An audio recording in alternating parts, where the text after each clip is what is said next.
see everyone out tonight. I hope everyone has had a great week up until now.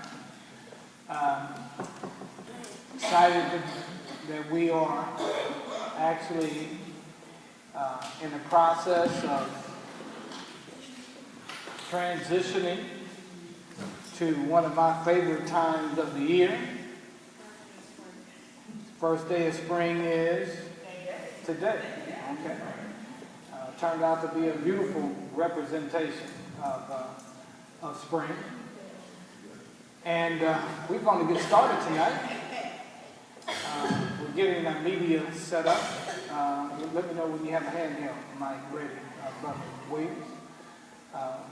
While you're there, with that mic, we're gonna open up.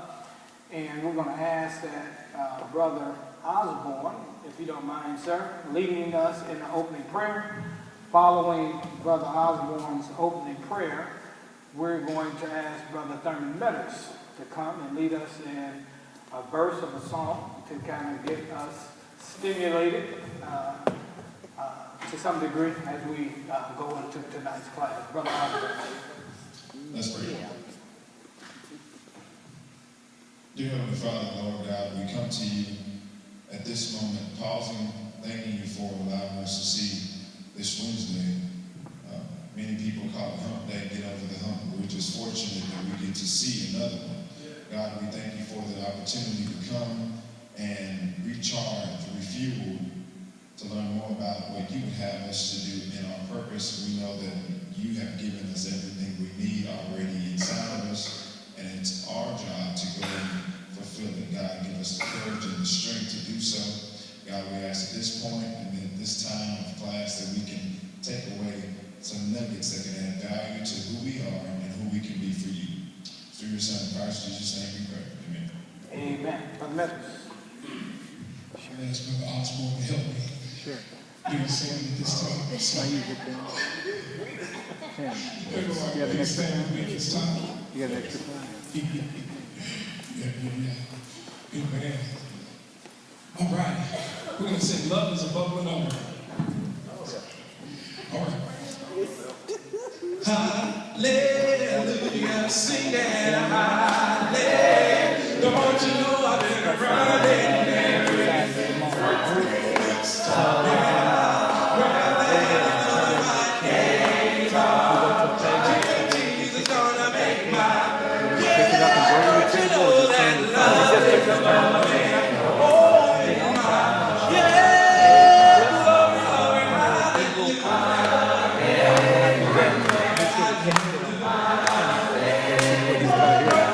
lights this up and when you want to show me, just click on that and that'll darken this. Okay. That's what I'm running. Yeah, that's why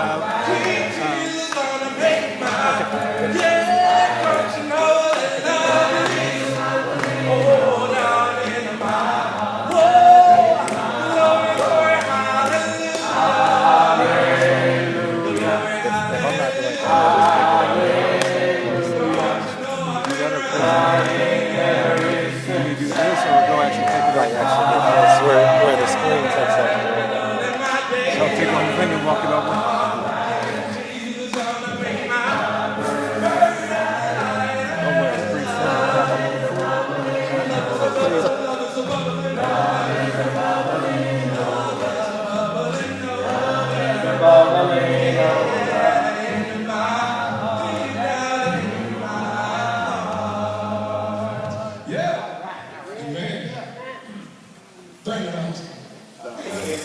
My wife just told me my granddaughter will be laughing at me right now. Kelly, she laughs at her grandpa. Anytime we take the services, or she's sitting behind and I'm singing, she's cracking up all the time. Good to see everybody again tonight. We want to kind of pick up real quickly where we kind of left off now that our train is actually out of the station and we're starting to roll with things. Last time we met, what we began to study is discovering the good in all things. Now, keep in mind what we are talking about in this class. We're talking about discovering God's purpose as God's love bank and discovering God's purpose for our lives. And part of that process of discovering God's purpose, it begins with our ability to be able to discover the good in all things. Being able to discover the good in all things. Now, living a lifestyle of purpose means that we have all adapted to understanding this mindset of being able in our lives to be able to discover the good in all things. A lifestyle of purpose, as we mentioned before, is not an ordinary lifestyle. We begin, and we're going to talk about contrasting once again. We use the metaphor of the eagle and the chicken. So discovering God's purpose begins with our ability of recognizing, first of all, and understanding who we are. It's one thing to understand what I am, Brother Joseph. It's another thing to understand why I am. It's one thing to understand what I am, but it's another thing to understand why I am. And so the last couple of classes that we've met, we began to actually explore this idea of what the Scripture teaches and what God teaches when it comes to discovering the good in all things. We looked at Romans 8:28, that's up on the screen, last time we met on Sunday. And of a very familiar text to most Christians. But as we began to explore this particular scripture, we raised some questions. We looked at this scripture and we began to talk about what this scripture, this is the NIV version of this scripture, and it begins to communicate to us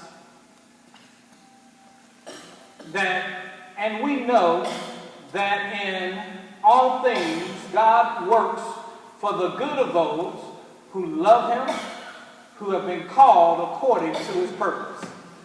Now, what we discussed last time we met, and we're going to pick up with this, and our groups had an exercise that we left with to further this discussion. But we looked at this verse and we mentioned how important it is to note what this verse says and then what it doesn't say. We noted that this verse, what it does say, that we know that in all things, God works for the good.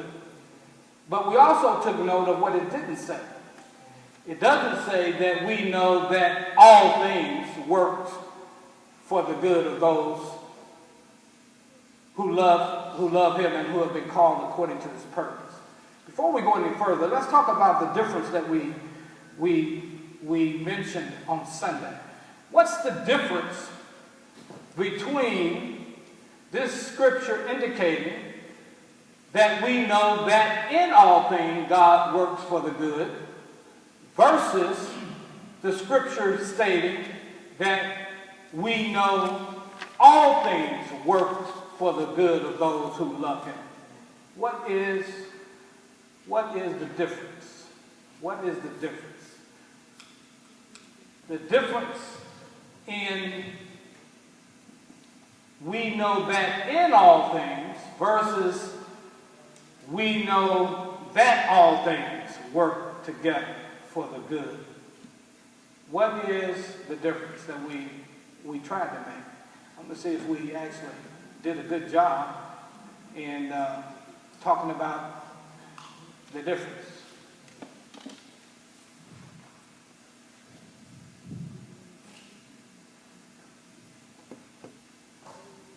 Sister Ellie.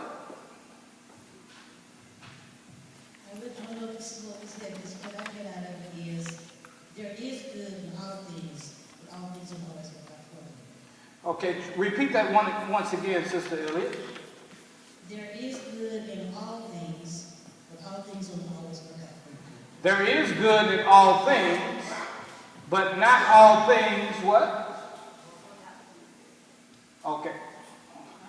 Not all things are necessarily good. Okay, anybody else? What's the difference?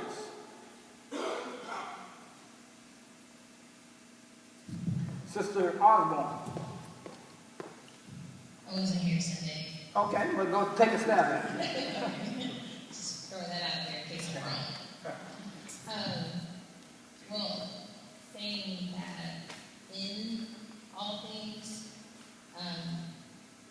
God works for good is that God can show up in every circumstance. But the difference in all things, that all things are good, doesn't mean it's always going to feel good or appear good, but God can show up. Okay. God can show up. Or He will. God will show up. Look at this verse. Let's look at God's part in this verse. Okay? Let's see if we can identify what God is doing in this verse. And we what? We know. What is it that we know? What is it that we know? That in all things, what? God works. Okay? What is it that we know? That in all things, God does what? So God is present in what? In all things. All things. God is present in all things. And we happen to do what? We happen to know that. But here's the thing that we want to make a distinguishing difference is. We have to know that God is at work in all things. But not necessarily all things that happen in that moment. He's at work in all things.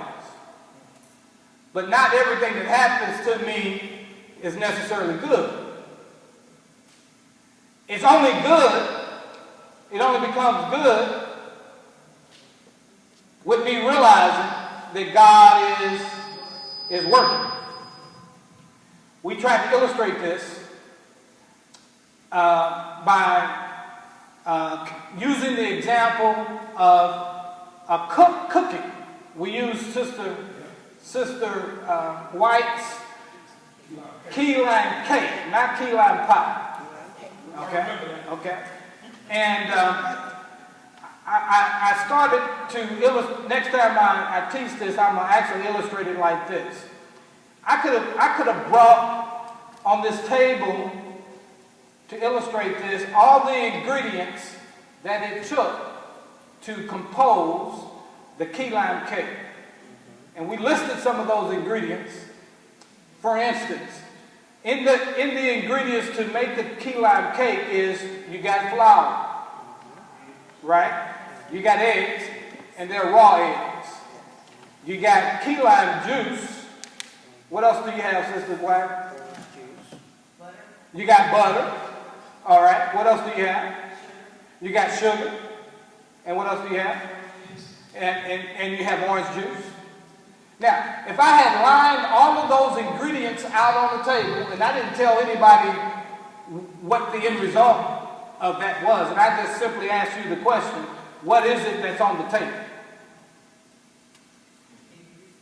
You would have began by identifying the ingredients on the table. But actually what was on the table was a key lime cake. In its unprocessed form that was on the cake. Now, when we taste the key lime cake, we all are able to enjoy it. But if I was to also say to you, those ingredients, separate and by themselves, are not necessarily good. If you were to eat the flour of a key lime cake in and of itself, by itself, how would it taste? If you were to take the raw eggs and just separate it out and begin to eat the raw eggs, what kind of experience would that be? If you were to take the key lime juice, a little more pleasurable, right? If you were to take the sugar, just by itself, okay, you might have a little satisfaction, a little more pleasure with the sugar. But here's the point. Each one of those ingredients, separated by itself, would not necessarily be pleasure, good. But notice this, when you take them all and they work together, you come out with something that's really, really magnificent. So, the thing that we wanted to begin to get in our thinking when it comes to discovering the good in all things, we need to begin by understanding that every event in our lives, God is at work. And just like the cake, the flour isolated by itself, there are things that may happen to us at different points in our life that are not necessarily good. But they become good, and we can trust in the fact that they are good by knowing, here's what we know, that in all things, in all of those ingredients, when you begin to work them together, they come out good. Everybody see that? Now, but this only takes place for the good of those who do what? Love. Who do what? Love. Everybody say love. Love. My question to us tonight, or to you tonight, do you love him? Do you love him? Do you love him?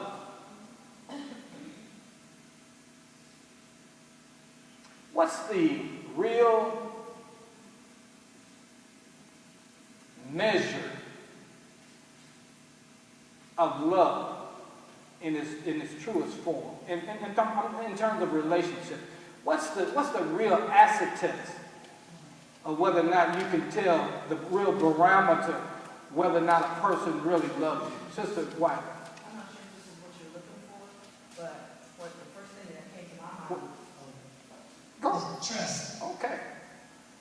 Because I was thinking about what you were saying and about the different elements of anything. Is if I'm not willing to trust that you have my good at heart, then how can I say that our love is true? Because I'm suspect. So I'm taking the parts that make me happy or the parts that are pleasurable, but the parts that are difficult. If I'm separating that out, then that would be a question of our love. Because I'm saying I'm just with you on the sunny days. Yeah. How many of us would agree with what you just said? That the greatest measure, the greatest measure or test of love is trust. Trust. So when we read this verse in light of that, and we know that in all things, not all things, but in all things, God is at work for the good of those who love him. Which is to say, those who, you can substitute the word love, those who trust him. Well, how do we trust him? I trust him with every area, every dimension of my life. So much so, even when things are not happening in a way that I really understand them isolated. But what I do know is that God is at work in all things.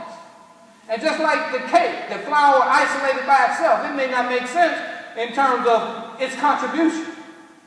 But you take the cake out of the mix of trying to make a key lime cake without flour and see what you get on the other end. You take any one of the other ingredients, isolated You take the raw eggs just because I don't like raw eggs. But I do happen to like key lime cake. You try to make a key lime cake without the raw eggs and see what you get. What I got to do is trust the fact that in all things, everything, the good, the bad, the ugly, the stuff that I do understand, the stuff that I don't understand right now, I don't have to understand every isolated moment in that moment. But the thing that I do understand, when it's all said and done, I trust God to know that when He finishes working the things in my life, it's going to be equivalent to the outcome of that key lime cake. It's going to be good. God has, when He created me, goes back to where we begin in understanding this definition of purpose. When I was born, God finished me. He knows what He's after in my life already.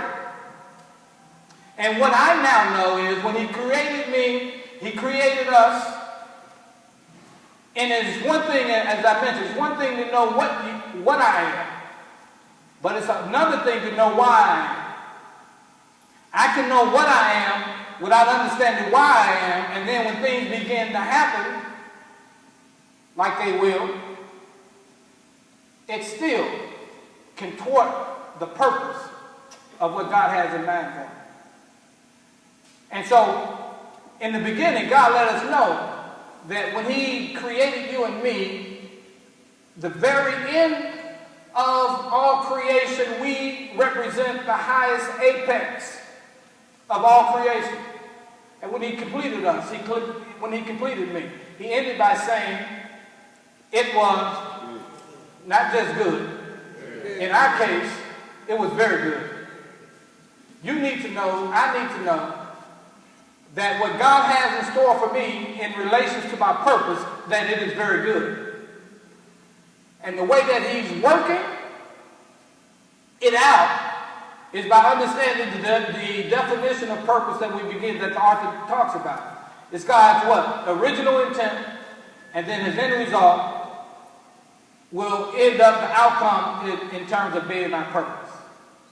So we wanted to spend some time making sure that in order to understand our lifelong purpose, it begins, first of all, with being able to develop the habit of discovering the good in all things. So we left class on Sunday with an exercise where everyone was to identify one area currently in your life that you've been challenged with. You've been challenged. Okay?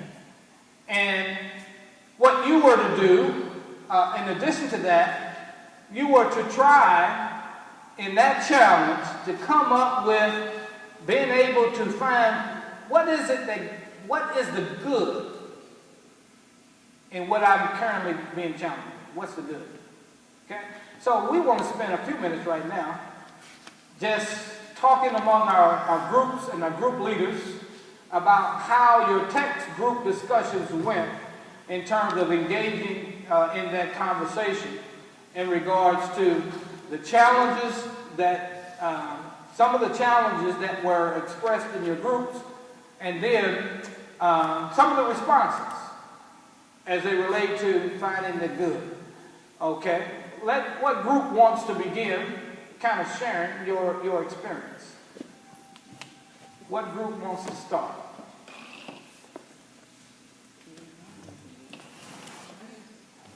We run it on tape, y'all, so we don't like bedtime. Okay, we're going to start with group breakthrough. And for recording purposes, one of the things that we want to do is to be able to pick up the audio. So remember, class members, we're taping everything, and so we want to be able to capture the audio. So speak into the mic and speak loudly, please. Okay, first of all, group breakthrough. What are some of the challenges that were expressed in your group that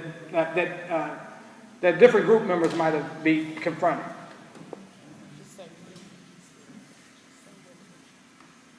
Well, I stated my challenge,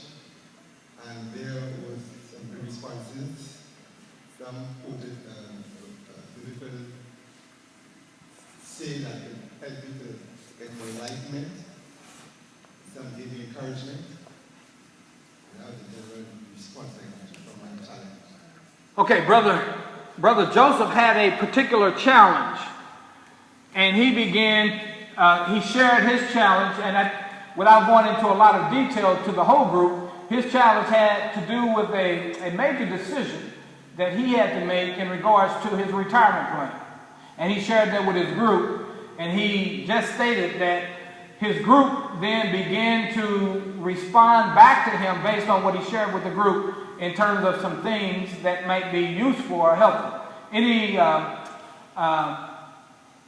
What good, Brother Joseph, do you find in that? What good can you come up, one good thing that you can come up with in regards to this particular challenge? Well, one member of the group led me to a scripture that I also consulted it to help me deal with this challenge. Okay, so what good came from this? He shared with the group, and one of his group members shared a scripture text with him that allowed him to be able to look at that challenge in a way that could be helpful. Is that what I understand? Amen. Okay, let's give him a love deposit. Okay, Sister Jackson. Also, too, I think one good thing came out of this. I hope we encouraged everyone to join in a prayer agreement with him for his financial decision that he needed to make. So I think the good for me was just being able to pray for our group on a daily basis. It just kind of makes you feel connected once you are praying for your brothers and sisters. Okay, that's another important factor. Just hold on to that, Sister Jackson. Another important factor that we're just starting this process of engaging with our individual groups, but one of the things that we want to make sure that we do in our groups is to pray for each other in our groups. That's one of the main purposes of what we're doing in this engaging in our conversations. That you begin a habit of actually praying for each other. So that's great. Let's take another group, any other comments from any other groups? Any other comments? Sister White, this is group, what name of the group? Determined Disciples. Okay, if we can get the mic to, okay, and speaking to the mic very loudly, Sister White, if you don't mind. We had pretty good responses from our group members. Examples of some challenges were pain in our body, and we had challenges to keep up with the demands of school and home and work, and challenges to learn better ways to serve a spouse. So those are some of the examples. And then everyone that shared a challenge also shared what they saw as the good. And then, from that challenge, what God may be working on in their lives as a result of that challenge. Okay, so in your group, once you begin to share, with various group members begin to share challenges, different members begin to give insight. No, actually, we did it a little bit differently. Okay, how did you What do we it? did was people were to give their challenge and what they felt like God was doing, and share that whole thought with the group. And actually, that's what the assignment was. That's what I. That's what the assignment was. Okay. And actually, you can do both. I mean, but the assignment is for that individual, okay, to share with the group, okay, what good do I see in this challenge? But also, the other part of that is, the other group is to give input and engagement to that person in terms of encouragement. It could be through scripture that they may have in terms of understanding that could help that person maximize on the good that they may have discovered themselves. Okay, very good. Let's give them a love. Let's give them a love to Father. Any other persons any other group want to share? Raise your hand. Don't be afraid.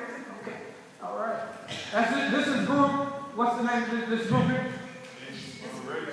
Group Inspiration. Inspire us all, Group Inspiration. Well, I have been challenged with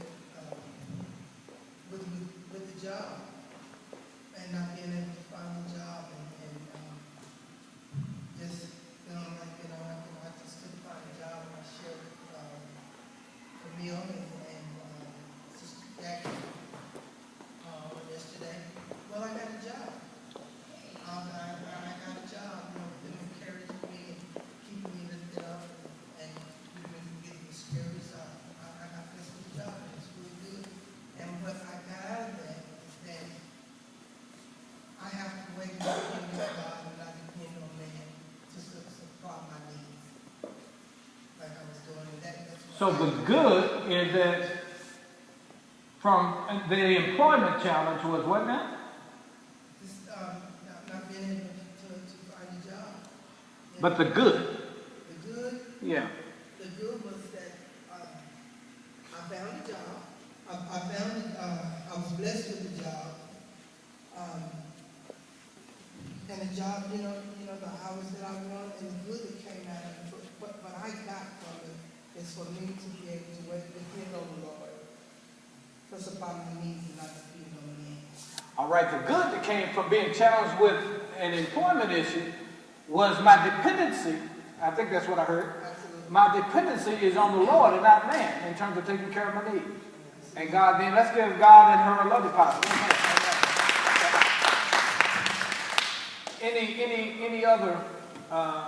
Any other groups who want to share? Okay. Here's the thing. Here's the thing that we want to do now, kind of moving forward with this particular exercise. And this is the point that I want us to be able to really begin to grow in. Part of discovering God's purpose for us in our lives, that we mentioned in last class, that when it comes to understanding God's purpose, we must never forget what God's original intent and his end result is and was when he created all of his creation, but more specifically, when he created us, mankind. That purpose has never changed. That purpose has never changed. He's always in the process of accomplishing two things when it comes to fulfilling his purpose. He's reconciling, and what was the other order? He's reconciling and he's restoring. He's reconciling and he's restoring. He's reconciling and he's restoring. Ever since Adam failed, God's intent and his end result for all of us was for us being created in his image and in his likeness. That's what I am. But why I am is that I was created to be a reflection on earth to who he is in heaven.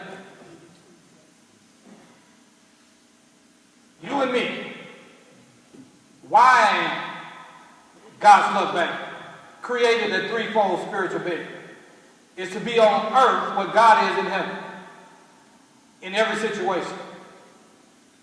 So, what that means then is, whenever challenged with issues, what God is looking for in every case is our response to trouble and trials. I'm going to say that again. What God is looking for in every case, when we are confronted with trouble and trials, is our response. We're going to respond either like an eagle, or we're going to respond like a chicken. We're going to either respond from our new self, or we're going to respond from our old self. Either or.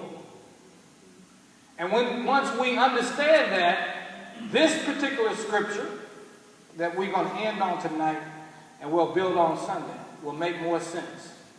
And we're going to leave you with an exercise that I mentioned that tonight that we will further discuss. This exercise will have to, I'm calling it the exercise of making now nightly love deposits.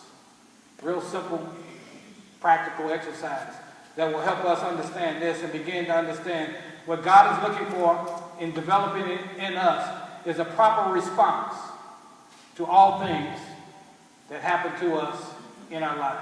Good, bad, in between, and indifferent. Notice what Peter says in notice what James says in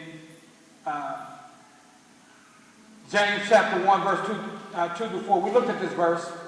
It says, dear brothers and sisters, when what? Trouble of any kind, what? Comes your way, consider it what? An opportunity for great joy. Now, I hope we have a little better understanding now what this text is really saying. Because what we now know, based on what Paul was saying over in Romans chapter 8, in all things God is at work. Okay? So consider it an opportunity for great joy, for you know. Now we know something. What is it that we know? That in all things, God is at work. And He's at work. The thing that makes things work is when your faith is tested. Faith is the thing that initiates the working of all things in our lives.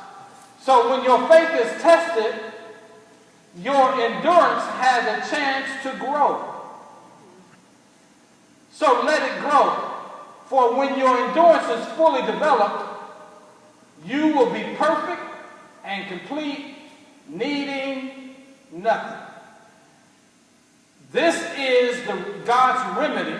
And again, going back to God's original intent and end result when He created mankind, He's doing what? He's restoring and He's doing what? Reconciling. When Adam was first created, Eve, what needs did they have? What did they lack? They needed nothing and they lacked nothing.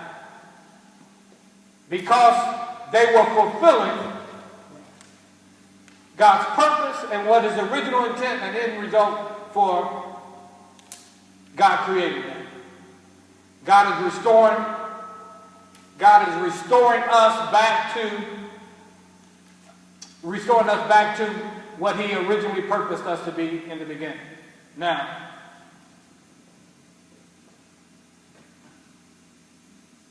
this is the verse that I wanted to end with tonight.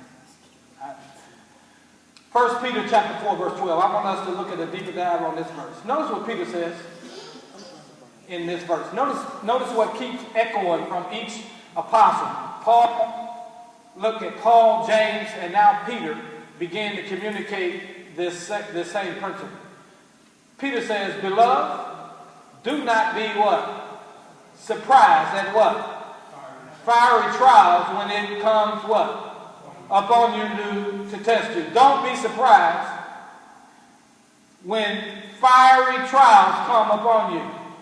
Why do you think Peter, based on what we've learned, Peter is saying don't be surprised?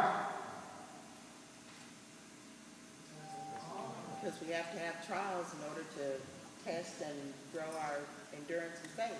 Okay, so to live a Christian life and not be expecting, but not just expecting, notice what these authors are saying.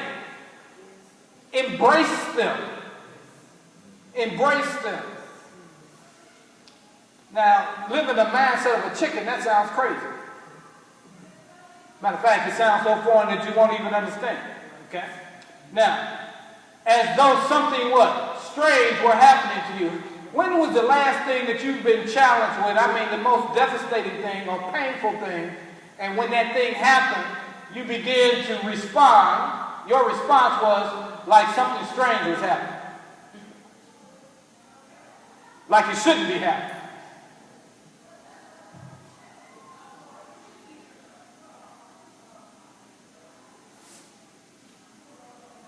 That's that's only because you fail to realize that in all things, God is at work. And when he finished working all things, what's going to be so delightful at the end, and because I love him, I'm willing and I'm able to trust him. That in the end, just like that key lime cake, when it's finished, when God is finished working in our lives, we will be abundantly satisfied with what he is trying to finish. Now here is the quick assignment. One of the things that we have to begin to change our mindset about is trials and trouble. And so the Nightly Love Deposit is based on this. Many times when we spend too much energy on the things that are wrong with our life. We spend too much emotional energy on the things that are wrong in our lives. And we concentrate on the 2 or 3 things that are not going right, to the neglect of all the other things that are going on in our life that are right. I'm going to say that again. We spend too much emotional energy on the 2 or 3 things that may not be going right, to the neglect of all the other things, the 200, 300 other things that are going right. Okay?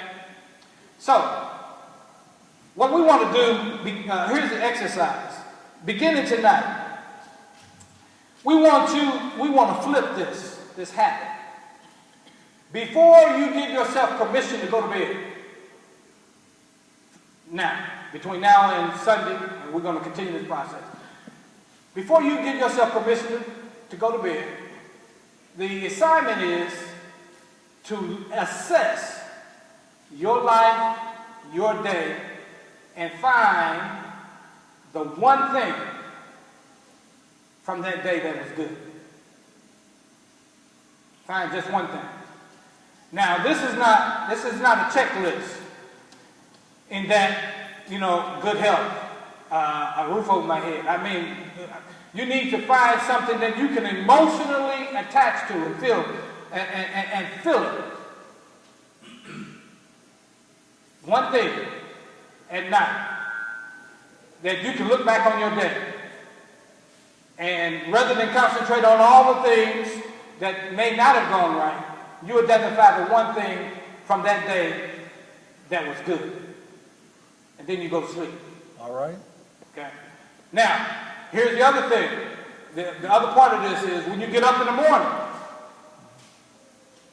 you need to reconnect with the one thing that you went to bed thinking about, versus waking up in the morning thinking in regards to, I got to get this done, I got to get this, I got to take my shower, and that kind of thing. Before you give yourself permission to get going in the morning, you stop again and reconnect with the one thing that you went to bed being grateful about. And once you emotionally connect with that, then you start your day. And so here's the assignment for each group.